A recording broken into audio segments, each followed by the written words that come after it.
Hello வணக்கம் students. CBSE plus ஒனில் exercise 13 பார்க்கலாம். இது பேங்க் ரெக்கார்ட்ஸ் சாப்டரில். ஓகே சரி. ஆன் 31st December 2017 இது சிபிஎஸ்சின்னு பார்க்காதீங்க, நம்மளுடைய ப்ளஸ் ஒன் ப்ளஸ் டூலேயும் வரும், பிகாம்லேயும் வரலாம் ஃபஸ்ட் இயரில். So cash book of Mittal brothers showed overdraft of 6,920. Okay, ஏற்கனவே நான் நிறைய தடவை சொல்லியிருக்கேன். Always use ledger method. அப்படின்னா என்ன அர்த்தம் சார் அப்படின்னா, start from cash book to passbook. Okay, start from cash book to passbook. Suppose cash book balance கண்டுபிடிக்கணுன்னா கூட பேலன்ஸ் ஃபிகராக வச்சுக்கலாம். ஓகேயா. செகண்ட் கண்டிஷன் வந்து கேஷ் புக் எப்படி போடுவீங்க? பேலன்ஸ் இன்க்ரீஸ் ஆனால் டெபிட், ரெடியூஸ் ஆனால் கிரெடிட். கரெக்டாக? ஸோ டெபிட்னா ப்ளஸ், கிரெடிட்னா மைனஸ். இவ்வளோ தான். நம்ம நார்மலாக லெட்ஜர் போடுற மாதிரி போடுங்க. ஓகேயா. சரி, ஃபஸ்ட் என்ட்ரி. ஃபஸ்ட் என்ன? Balance as per cash book overdraft அப்படின்ட்டாங்க.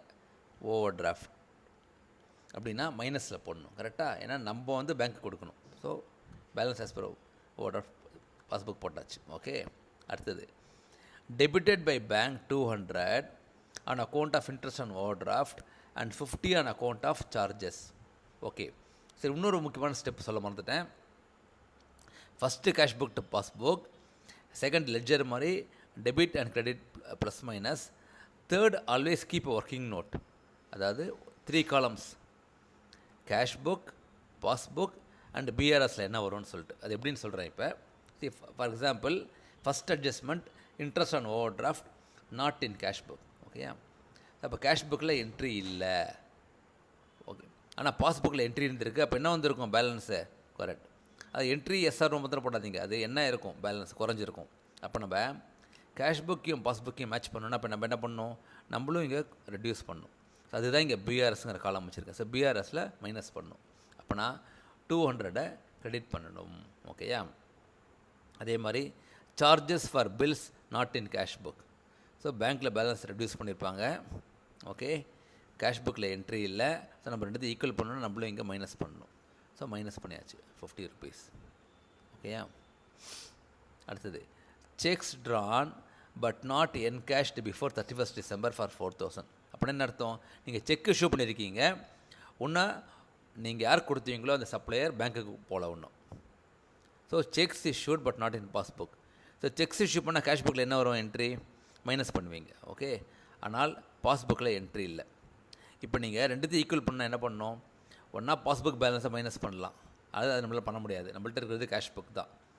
அப்போ கேஷ் புக்கை ரிவர்ஸ் பண்ணிடணும். கேஷ் புக்கை ரிவர்ஸ் பண்ணிவிடுங்க இப்போதைக்கு.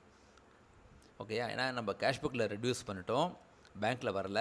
ஸோ ரெண்டுத்தையும் ஈக்குவல் பண்ணோன்னா அப்போ we have to add back. ஓகேயா. அடுத்தது the bank has collected interest and has credited 600. Okay, இந்த கிரெடிட்டடுங்கிறது முக்கியம். அப்படின்னா என்ன அர்த்தம்? கிரெடிட்டட்னா பேலன்ஸ் இன்க்ரீஸ் ஆகுமா டிக்ரீஸ் ஆகுமா? இன்க்ரீஸ் ஆகும். சார் எப்படி சார் அப்படின்னா, இப்போ நீங்கள் பேங்க்கில் போயிட்டு ஒரு கேஷ் டெபாசிட் பண்ணுறீங்க. உங்கள் ஃப்ரெண்டு ஒருத்தர் பண்ணால் உங்களுக்கு என்ன வரும்? SMS your account is credited வரும். கரெக்டாக? அதே நீங்கள் போய் வித்ட்ரா பண்ணிங்கன்னா யுவர் அக்கௌண்ட் இஸ் டெபிட்டட் வரும். ஸோ பேங்க் கிரெடிட் பண்ணியிருக்காங்கன்னா பேலன்ஸ் இன்க்ரீஸ் ஆகும். ஓகேயா. So interest collected not in passbook. ஒரு நிமிஷம். Okay, interest collected not in passbook,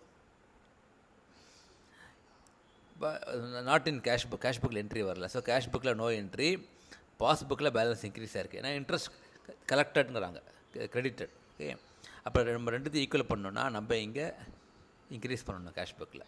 so cash புக்கில் என்ட்ரி போட்டாச்சு. ஓகேயா.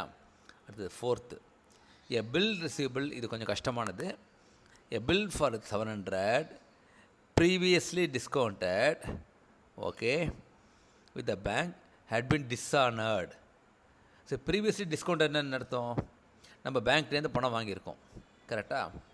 இப்போ டிஸ்ஹானர்ட்னா நம்ம அதை திரும்ப கொடுக்கணும் பேங்க்குக்கு. பேசிக்கலி அவ்வளோதான். பேங்க்கு திரும்ப கொடுக்கணும்னா என்ன அர்த்தம்? பேலன்ஸ் குறையும் அப்போனா. ஸோ இப்போ நான் போட்டிருக்கேன் பாருங்கள். So BR dishonoured and debited in passbook. Okay, நம்ம கேஷ் புக்கில் என்ட்ரி இல்லை. அப்போ பாஸ்புக்கில் என்ன பண்ணியிருப்பாங்க? நம்ம பேலன்ஸை ரெடியூஸ் பண்ணியிருப்பாங்க. கரெக்டாக? ஏன்னா நம்ம திரும்ப கொடுக்கணும் பணம். அப்போ நம்ம ரெண்டு ஈக்குவல் பண்ணோன்னா நம்மளும் இங்கே ரெடியூஸ் பண்ணிடணும். அவ்வளோதான். ஏன்னா பேசிக்கலி நம்ம பேங்க்குக்கு பணம் திரும்ப தரணும். அவ்வளோதாங்க. பேங்க்குக்கு பணம் திரும்ப தரணுன்னா அப்போ மைனஸ் பண்ணணும். ஓகேயா. Last entry. Sex paid to bank but not collected and credited. அப்படின்னா என்ன அர்த்தம்? நம்ம வந்து டெபாசிட் பண்ணியிருக்கோம், இன்னும் அது கிரெடிட் வரல. Okay, so sex deposited not in passbook. இப்போ டெபாசிட் பண்ணால் நம்ம பேலன்ஸ் என்ன பண்ணுவோம்? இன்க்ரீஸ் பண்ணுவோம் கேஷ் புக்கில். பாஸ்புக்கில் வரல. இப்போ ரெண்டுத்தையும் ஈக்குவல் பண்ணணுன்னா நம்ம இங்கே கரெக்ட் மைனஸ் பண்ணியிருந்தோம், மைனஸ் பண்ணியாச்சு. ஓகேயா? ஸோ இந்த மாதிரி இருந்தால் என்ன பண்ணுங்கன்னா, ரெண்டு சைடு டோட்டல் பண்ணுங்கள், அவுட் சைட் த புக்ஸ் போட்டுக்கோங்க. ஸோ டெபிட்டில் 4600 வருது, கிரெடிட்டில் 13870 வருது. அப்படின்னா இப்போ டெபிட் சைடில் 9270.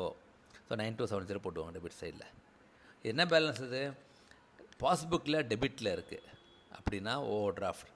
ஏன் நம்ம வந்து we have to return money to the bank. அதனால் இது ஓவர் டிராஃப்ட் போட்டுருங்க. ஸோ இந்த டோட்டல் இப்போ வேண்டாம்.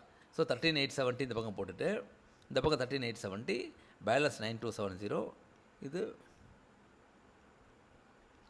Balance figure 9270 is over draft. ஓகேயா? ஸோ இந்த சம் நீங்கள் போட்டு பாருங்கள். கொஞ்சம் டிஃபிகல்ட் சம், ஆனால் ஸ்டெப் பை ஸ்டெப் போட்டிங்கன்னா ஆன்சர் வரும்.